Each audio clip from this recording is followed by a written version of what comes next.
The Chaser Report is recorded on Gadigal land. Striving for mediocrity in a world of excellence. This is the Chaser Report.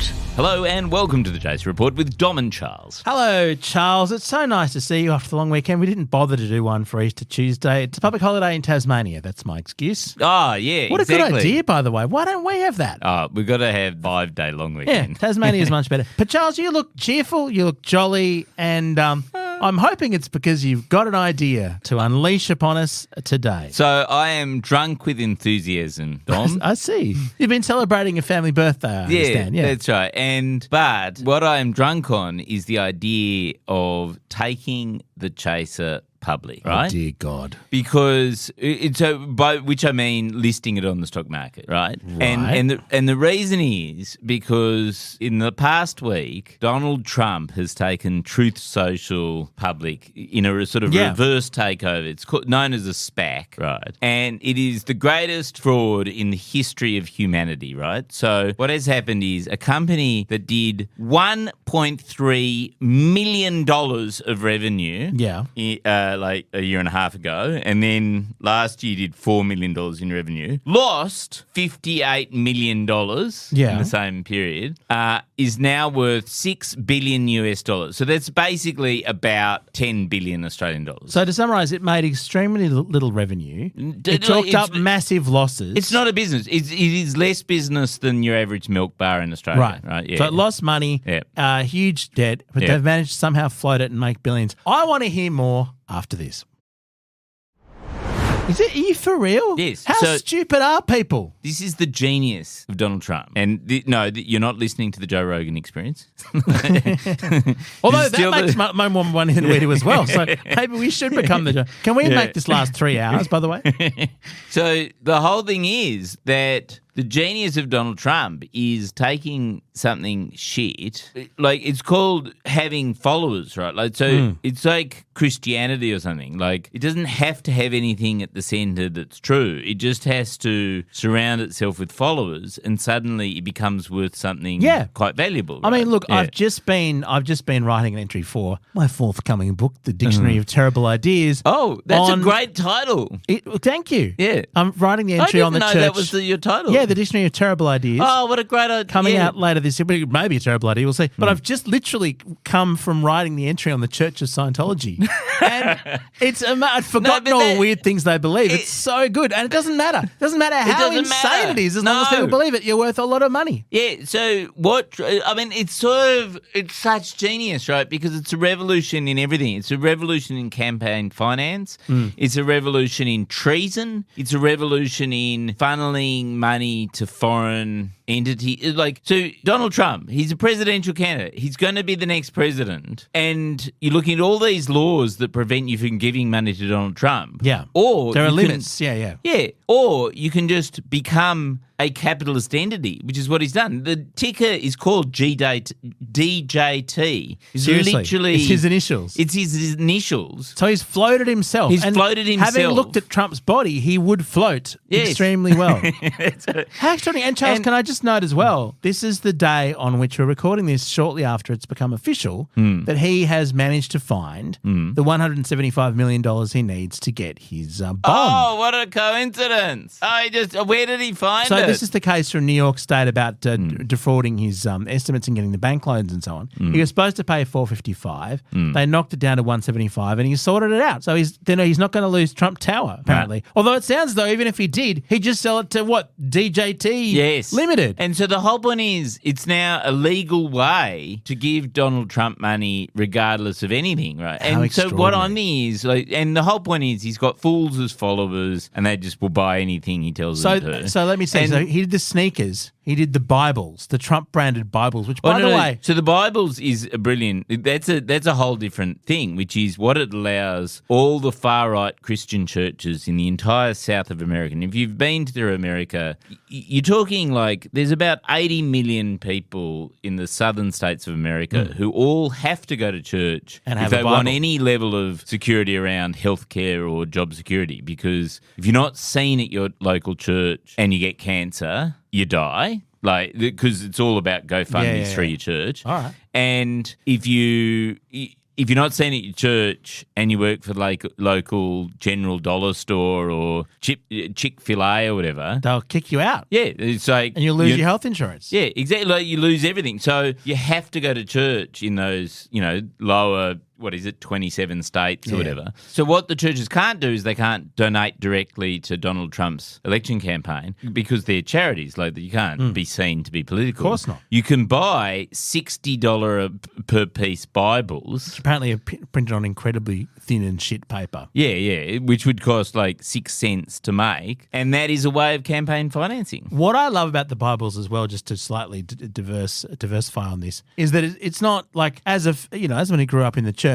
generally, Charles, the Bible has the Old Testament and the New Testament. These ones just seamlessly include the US Constitution. The US Constitution. Declaration of Independence, all this stuff. Well, I think that is the new Bible, isn't it? Church and state together as one. Yes. No separation whatsoever. No. And I mean, what is the US Constitution but the Third Testament? It's the handed down the newer Testament word from the founding fathers. Yeah. Which is strange, Charles. Why did they need to amend the perfect Constitution so many times to add the gun stuff? Anyway, we digress. Shut up, Dom. Well, that's brilliant. So he's selling the Bibles, but I've heard this described, one, Charles, as a meme stock. Oh yeah. So there's a couple of theories on it. The first one is that it's just there to funnel money by foreign governments to Donald Trump. Sure. I mean, that seems plausible. Yep. Much easier than running a hotel, I would have thought, in Washington, D.C. There's also the belief that it's a meme stock or at least a pump and dump scheme. And I think that's true of all stocks, though, in America now. Yeah, that's just legal. That's just capitalism. Yeah, which is what you do is the insiders go, oh, this is worth $1 billion. This is worth $1 trillion. This is worth 700 billion, blah, blah, blah.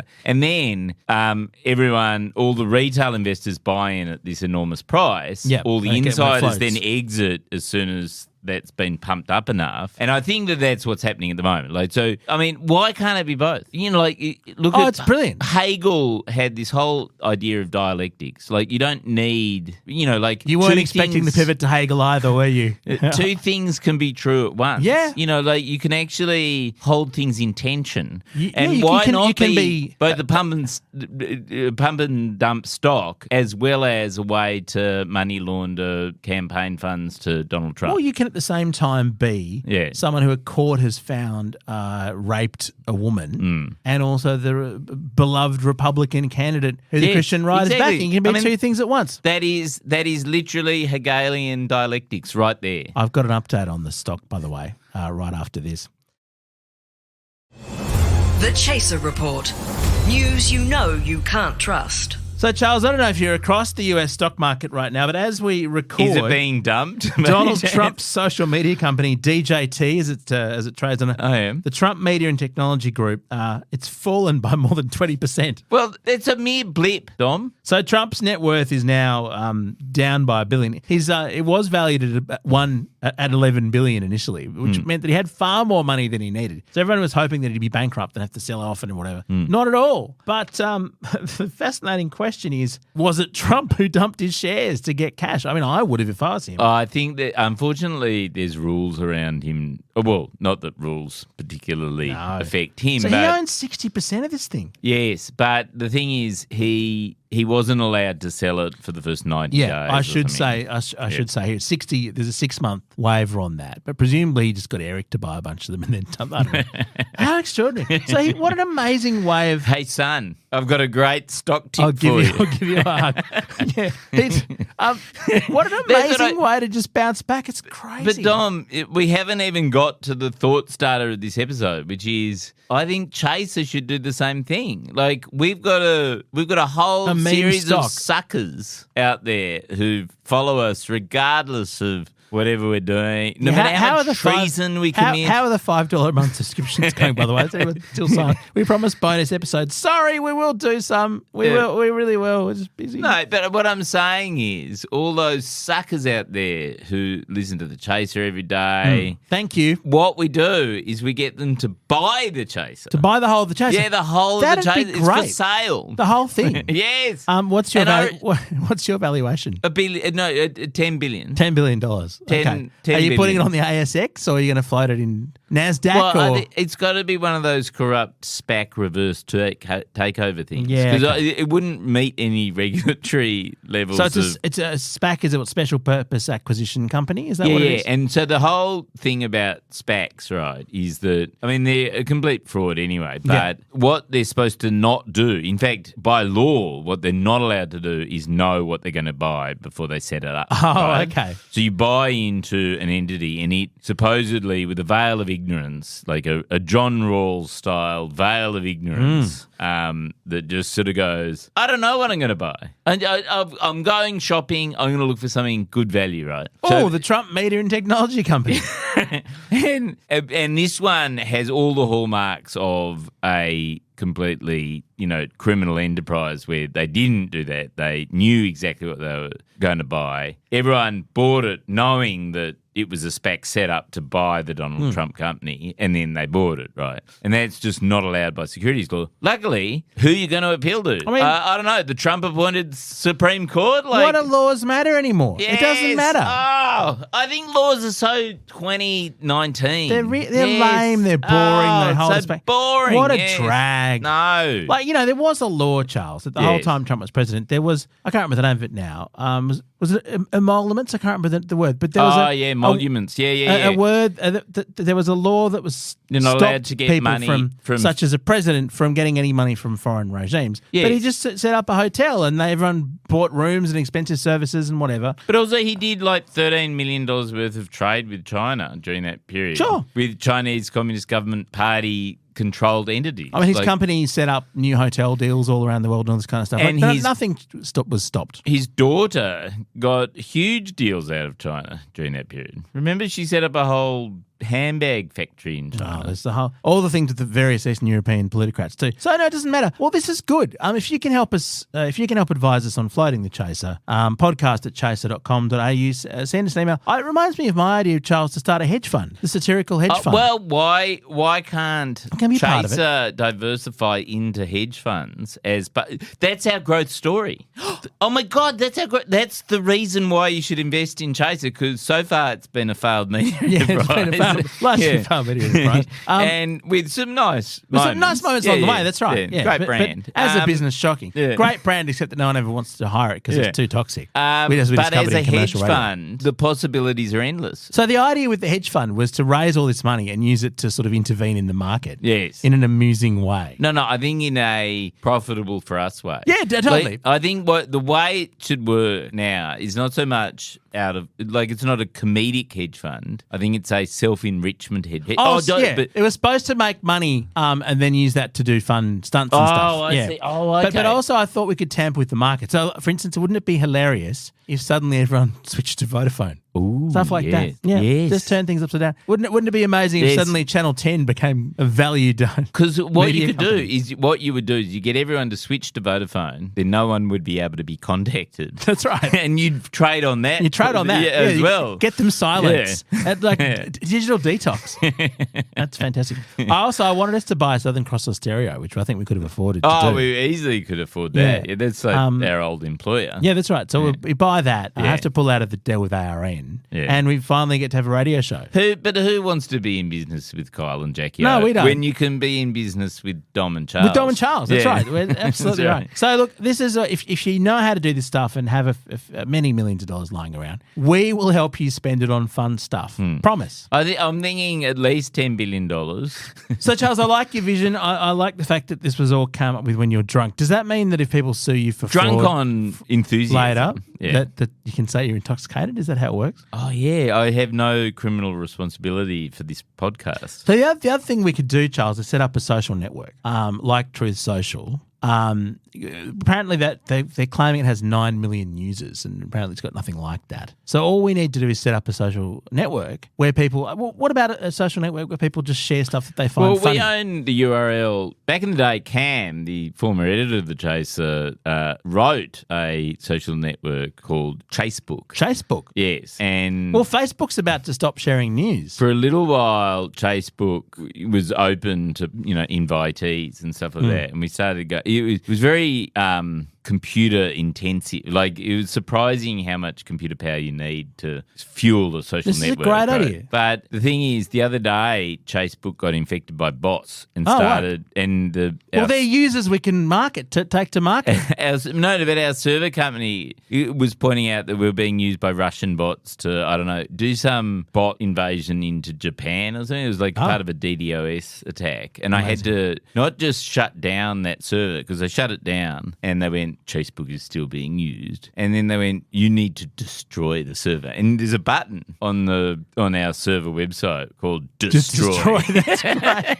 So I backed it up first and then I destroyed it. I think we should spin off chasebook.com. What a great idea. Chasebook.com. Have we got the .com? Yeah. I think fantastic. Yeah. All right, if you can help us with that as well, we'll need people to actually run it, won't we? To build it and run it. But I think like everyone knows, so boring. No, but all the other social networks run a social network. No, well, not me, but the people we pay with the money we get from floating the chaser. And it'll be psychopaths, won't it? It'll be Mark Zuckerberg style people who go, what I want to do is manipulate people. No, but it's the premise of it is unlike all of the other ones. What's the premise? It's stupid shit to waste time. That's right. Actually, the premise. I'll tell you what the premise of Facebook was. It's the anti-social network. So you could only downvote things. and Cam, very early on, when there's actually a fundamental problem with this, which is it's sort of antiviral. Like, it's just don't share it. It's just depressing to be on.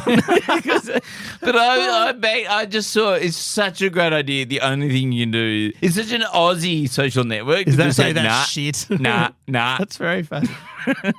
Yeah, not sure about that. Nah, don't like that. Well, maybe we should do the opposite. I reckon Craig would have loved that back in the day. Oh, yeah. My psychological scars tell me that he would have. But there's also bullshit social, the opposite of truth social. But you had a bullshit social. That's bullshit a great social. idea. That would be very good. And every time Donald Trump posts, we could just basically post a parody of it. And I think what we do is we link it in. Do you know the new phenomenon? You know how there's a theory of Facebook death? Have you heard about this? No. Just in the last couple of weeks. So there's a set of memes that are taking over Facebook at an alarming clip. Yeah. And they're all of Jesus. Have you seen this? No. AI-generated images of Jesus. Hallelujah. And so what is happening is these very, very large Facebook pages are gathering steam, and they're sort of starting to take over the whole of Facebook. And they started out with these sort of AI-generated images of Jesus, which sort of seemed a little bit plausible, like he's a Jesus buying a burger or something like that. And they got increasingly weird. Like, there was one the other day which was Jesus as a crab holding a crab. At last. Yeah, with two sets of legs, right? And then there's another one of an African child who made a Jesus out of cans, but he's also part of the sculpture that he's made. This is getting weird. I presume that the African child turned up when you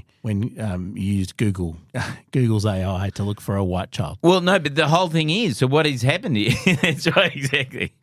But the thing is that there's a theory that actually AI is going to take over Facebook, because what is clearly happening is a whole lot of stolen boomer accounts are liking all these accounts. The boomers have died and the bots have taken over. And the bots have taken over, and so they're increasingly expanding across the footprint. And because the AIs are both in control of what is liked on Facebook and what trends on Facebook and what is generated on Facebook, it's creating this self-generating loop of content that's getting weirder and weirder and weirder. And Facebook is going to collapse in on itself in this AI-generated boom in AI-generated content. Charles, the content you're talking about sounds dramatically better than all the Facebook content I've seen in a very long time. Especially Chaser stuff. Yeah, I mean, my God. Yeah. That sounds brilliant. Yeah. All right, so we're gonna float. We're gonna start a hedge fund, and Chase Book is going to go live. Honestly, we will do this. Yeah. We have nothing to do with our lives. Yeah, just get involved. We're doing if you want to help us fund it. Okay. All right. Our gear is from Rode. We are part of the Iconoclast Network. Charles will be back tomorrow, slightly more sober.